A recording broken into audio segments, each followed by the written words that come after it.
So, welcome to week 6. Today, we're talking about body composition and what it really means, why it's more important than body weight, and how we can assess and improve it safely. This lesson comes from chapter 5 in your textbook.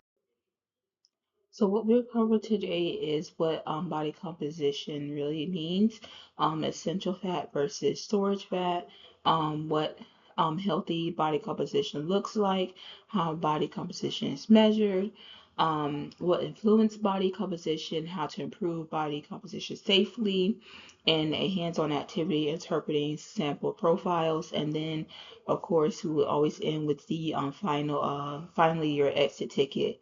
Um, at the end of the class.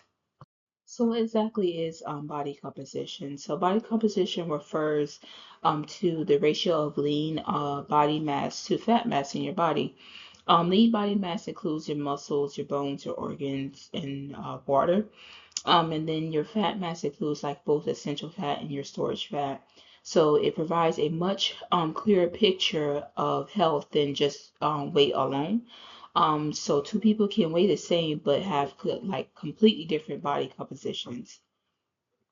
For the types of body fat, there are two main types of body fat.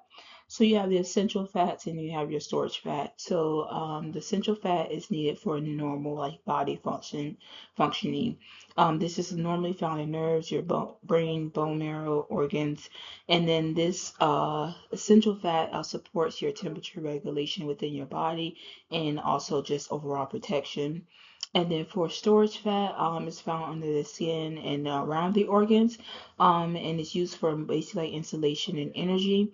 So if you have like too much stored it increases the risk of your health and increases the risk of developing health issues and problems. Um, but both types matter, especially essential fat. Which your body must have to function properly. So often, people relate body composition to appearance. So, usually a healthy body composition is about balance and it's not about the appearance. So it means having enough lean body mass, having an appropriate amount of essential fats within the body, maintaining your storage fat in a moderate range, and recommended body fat ranges vary by your age and your gender, and teens also must remember that their bodies are still developing. So that is very important as well. So when storage fat becomes too high and it's excessive, it increases the risk for, as listed here, heart disease, type 2 diabetes, high blood pressure, certain types of cancers, joint problems, decreased mobility. And these risks develop over time and are often connected to lifestyle habits. So that's why it's important for us to make sure we recognize proper and healthy habits versus the improper and bad habits, and to see where we can make changes within our lifestyles. Just as there are risks of having too much body fat, there's also a risk of having too little body fat. So the textbook also warns about having too little body fat, especially for teenagers that are still developing and growing. Low body fat can lead to hormonal imbalance, low energy availability, weakened immune system, risk of more injuries, and also overall poor health, poor athletic performance. So the goal isn't to lose as much fat as possible, is to find a healthier balance. So I think um, the common theme here is balance.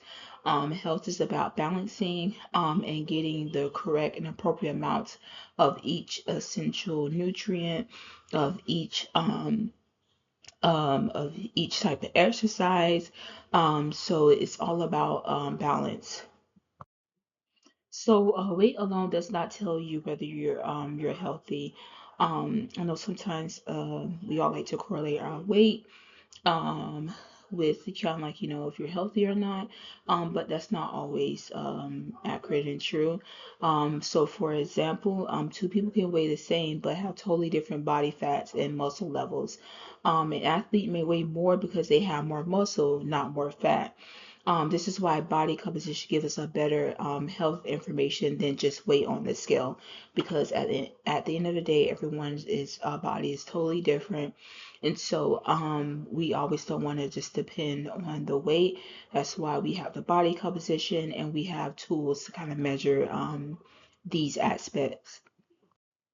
So there are several ways we can estimate body composition. So we have the skin fold measurements that I kind of mentioned earlier. I believe in sort of like in chapter one. So using calipers there estimates the body fat percentage as well. And then we have the BMI. It's a quick screening tool, but it's not a direct measure of body fat. We do have the girth measurements, so measurements of the waist, your hips, your arms, and then we have what we call the bioelectrical impedance, which is short for BIA. So really, what that is like a small electrical current that estimates body fat based on the resistance in the body. So we have different tools for assessing body composition and accurately getting the types of results that we need. Um, so these are different measurements and tools that we could also use. Yes, so I wanted to include the assessment tools and provide you guys with the visuals. So to the left here, we have the skin fold measurement here with the caliper tool right there, the white device that's kind of pitching the skin there. And then the pinch to the skin, it measures the fat thickness.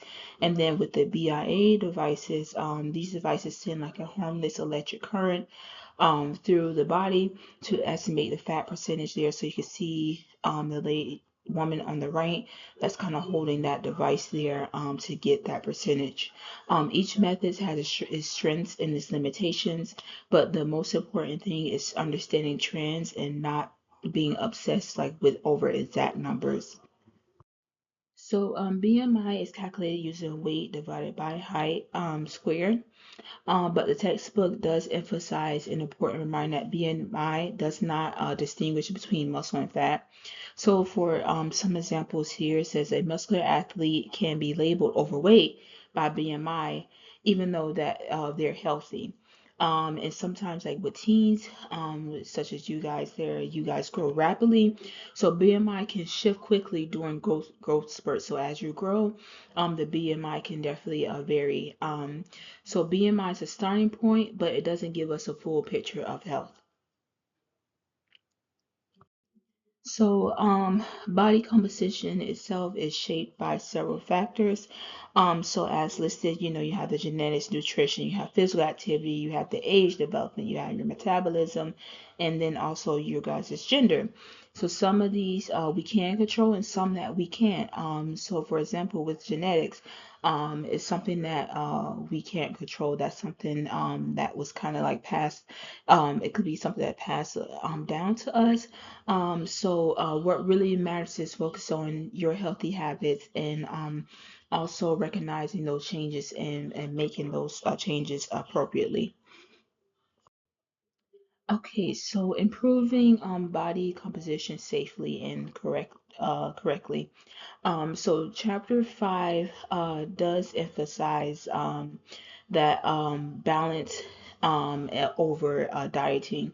So healthy strategies does include like regular physical activity, um, with both strength and cardio. So of what we mentioned and we talked about before. So balanced eating, staying hydrated is another big one, and avoiding extreme and the restrictive diets there.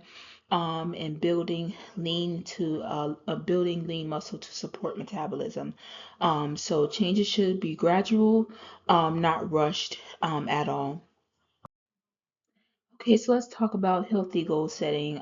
This is probably going to be a topic that we talk all the way throughout this course here.